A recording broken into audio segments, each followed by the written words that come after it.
Doug Miles, Don Henderson back at Ed Smith Stadium in Sarasota, Florida. Another spring training game. This one early evening in daylight savings time now as the Baltimore Orioles host the Philadelphia Phillies. And Don, I know you were with them many years doing their radio broadcasts, and good to see your old hometown team here tonight. Yes, indeed. Looking for the Phillies tonight, and it should be a nice game. The Orioles are starting most of the regular players, as Buck always does. However, the Orioles are 7-8. You and I have talked about it quite a bit. Pitching has been the story of the day. But tonight, the story of the day for the Phillies is going to be pitching as well, because Arrieta, who's going to start the ball game, has gotten off to a terrible start, 0-2, with a 7.36 ERA average. So consequently, the Phillies are looking for a lot of the same things, pitching. Yeah, this is the second real week of games, and pitchers just try to open it up a little bit by now, right? First couple of starts, you're only doing a couple innings. Now you're kind of trying to do 3 or 4, right? They had a great start yesterday, 4 innings, no runs, gave up 3 hits, and so the Phillies have gotten a little bit of continuity early on, as they did at Bright House yesterday. New manager for the Phillies this year, Gabe Kapler. He takes over for Pete Buchanan, who was there a couple of years, and Kapler comes from the Dodger organization. It's been kind of a rough last few years, Don, for the Phillies since 2011. It's the last division title they won. And of course, they won the World Series back in 2008 against the Tampa Bay Rays, but really in a rebuilding mode for a long time now. Well, Charlie Samuel, which we talked about earlier, leaving the Philadelphia Phillies, Kapler now coming in to take over.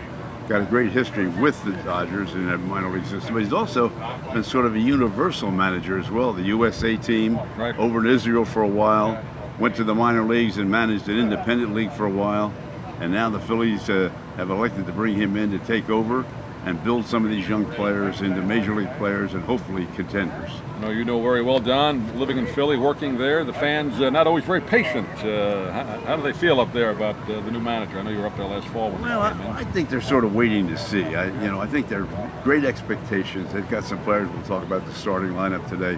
The Phillies a little bit like the Orioles in the sense that they have a pretty good lineup of starters. How the reserves are going to do, that's going to be another story. And we mentioned, too, just the story of the day kind of coming over here. We heard, of course, Jake Arrieta, one of the free agents, many free agents not signed so far, but the Phillies maybe have the inside track on signing him as one of their pitchers. Who knows? Maybe we'll hear by the end of today. Yeah, we talked about a couple of possible signings, and I think, they're coming right up against the wire now. The last 2 weeks of spring training, right, you want to be in camp and you want to be with a club. And we talked about what a loss Arrieta may take. He was offered, 17.5 initially, or 16.5, yeah, something like that. And now they're talking about 6 something. So he's talking about backing up $10 million. The values are going down. Yeah. A couple other guys were signed, and they took big cuts. Yeah. To sign. Let's talk a little about the Orioles. We were here yesterday. They beat the Phillies 13-5. Mikado continues his great spring. Another home run yesterday. Well, I'll tell you, he really has. Hitting over 500, playing a great shortstop. We talked about it earlier in spring training, this being the 16th game today. He moved flawlessly, as he did last year when J.J. Hardy was injured. Moved back over to his original minor league position, which was shortstop. Did very, very well. And, of course, this year he came in. Beckham has taken over at third. Has not hit very much, but fine defensively. And as you said, Machado has gotten off to a sensational start. Yeah, and we'll get to see the Yankees coming up this week, Wednesday. They come into Sarasota, so we'll get a chance hopefully to talk to Aaron Boone. Yeah, we'll look forward to that. Another Philly alumni. Right. Bob Boone, of course, the catcher for the Phillies for many, many years. And I knew Aaron and his brother when they were growing up. They were just little toddlers, used to play in the father-son games at Veterans Stadium. And now he's the manager of the New York Yankees. And as we talked to Tim McCarver earlier this week, when the Cardinals were in, and Timmy said, I'd like to have that kind of weight on my shoulders with the kind of team he's going to go on the field with.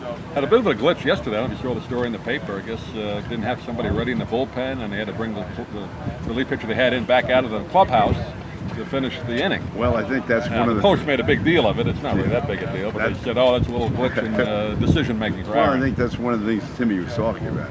He was a fine player. He was a fine broadcaster. But you don't just walk in and manage a Major League Baseball club with all the things that you have to be conscious of at the same time. And hopefully, his bench manager is going to give him some help at different areas, and that would be one of them. Better to make mistakes now than in April. Oh, boy. Or later. No question about it, especially later. That's right. Well, we'll keep an eye on that. We'll enjoy the Phillies today, and we'll be here again on Wednesday as Orioles take a few games on the road now, but let's enjoy some baseball. Yes, indeed. Game 17, as we said, 7-8. The Orioles, they want to at least get to 500.